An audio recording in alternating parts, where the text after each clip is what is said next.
صحیح بخاری حدیث نمبر 337۔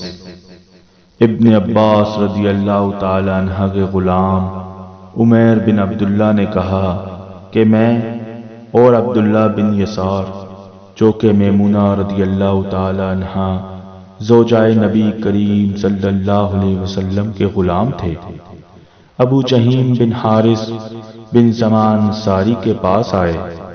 انہوں نے بیان کیا کہ نبی کریم صلی اللہ علیہ وسلم بئر جمل کی طرف سے تشریف لا رہے تھے۔ راستے میں ایک شخص نے آپ صلی اللہ علیہ وسلم کو سلام کیا، یعنی خود اسی ابو جہیم نے، لیکن آپ صلی اللہ علیہ وسلم نے جواب نہیں دیا۔